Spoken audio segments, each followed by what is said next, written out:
I'm here today with my really good friend, Mike Arbaney, owner of Colorado Structural.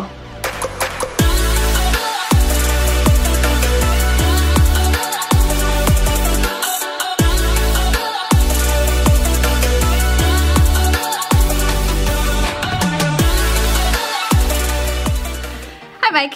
I want to talk a little bit about where you came from and a little bit of your history. I know you have several generations of your family that are from the Western Colorado, but tell me about where you came from. Yeah, it's pretty cool. I grew up in the Roaring Fork Valley, and I'm actually fourth generation born in Aspen, and a lot of my family's still over there, so I still have a lot of roots in that valley.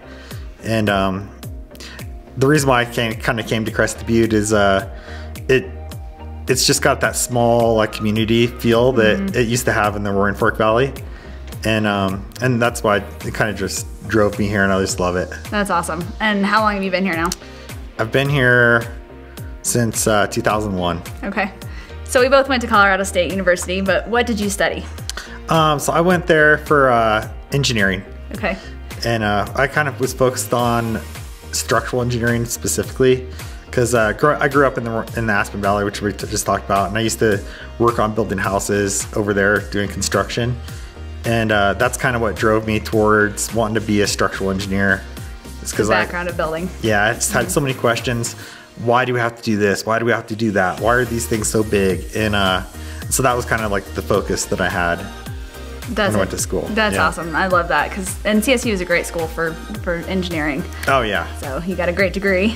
Yep. And what was your first job after college? Yeah, so I graduated from college, and I wanted to get a job doing structural engineering, and that's really hard for an undergraduate without a graduate degree.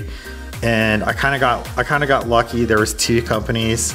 One was in like downtown Denver, and the other one was in Carbondale. Oh, hard choice. Yeah. So I moved back to Carbondale and lived in my parents' basement, and yeah, just kind of got my start there. That's awesome. I can't even imagine you living in Denver doing engineering. I can't either.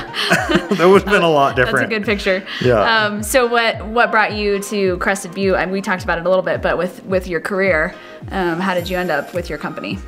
Yeah, so I had that experience in Carbondale and doing those kind of houses and those kind of projects, and I had a bunch of good connections in Telluride and Aspen, of course, and then a couple, here, and so I moved over in 2001, and I worked for another company for 4 to 6 years, somewhere in there, and then in 2006, I just kind of went out on my own and started my own company. That's amazing. So tell me a little bit about your company and what you do.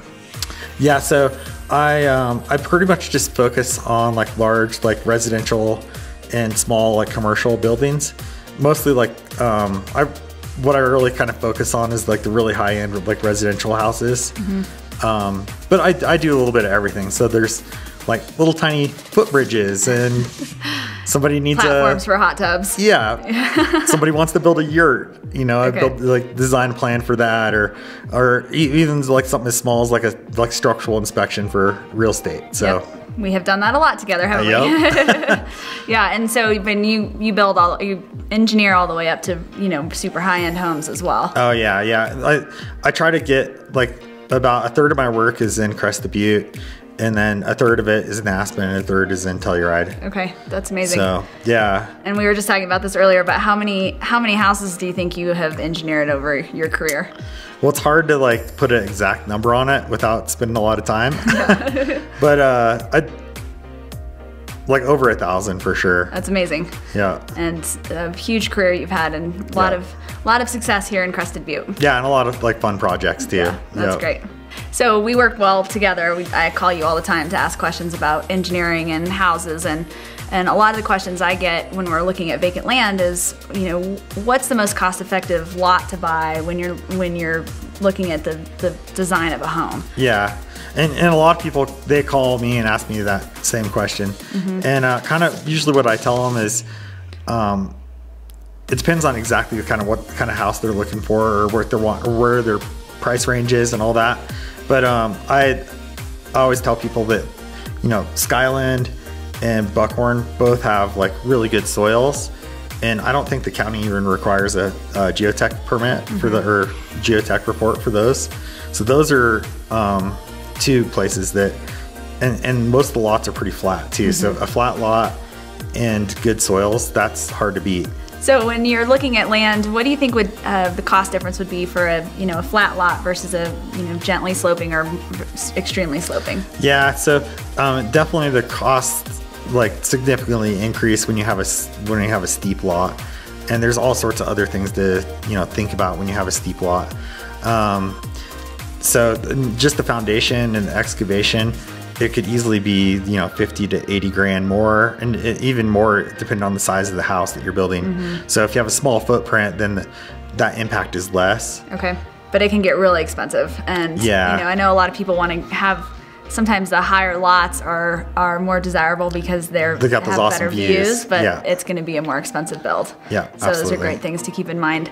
And what would you say as far as areas? I know everywhere differs on design guidelines and things like that, but what have you seen as far as flexibility with different areas? Yeah, I mean one of the places around here where you have a lot of flexibility is Mount Crested Butte.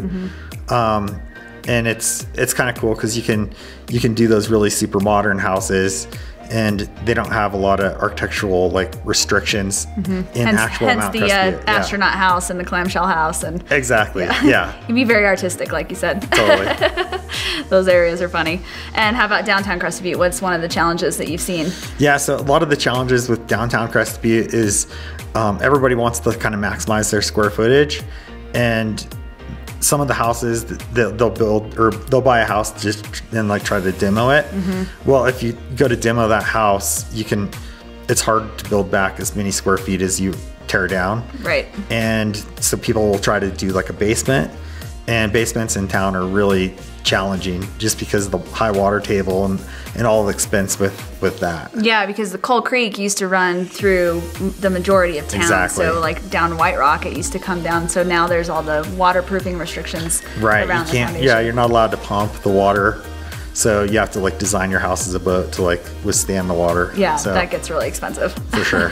And now the $1 million question, which I asked my brother last week. I don't know if you saw that video, but everybody always asks about how much snow roofs can handle around here, and I think the engineer is the best person to ask that question to. Yeah, this time of year, every year, people call me how much snow can we have on a roof? When should we shovel it? How long can we wait? Yeah, exactly. Yeah. And so, I mean, usually what I tell everybody is that,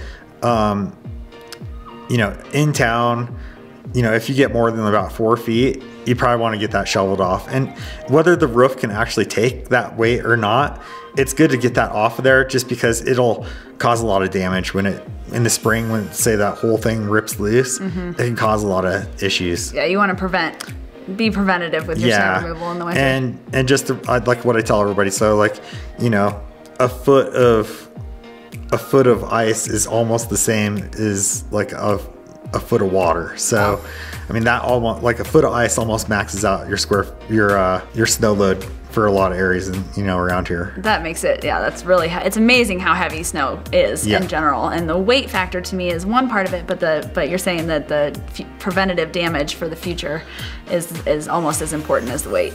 Yeah, I mean, a lot of that, so in town it's 100 pounds per square foot snow load. So I mean, with the density of snow, that could be, I mean, it's so random, but it could be somewhere around 8 feet of snow or 10 feet of snow.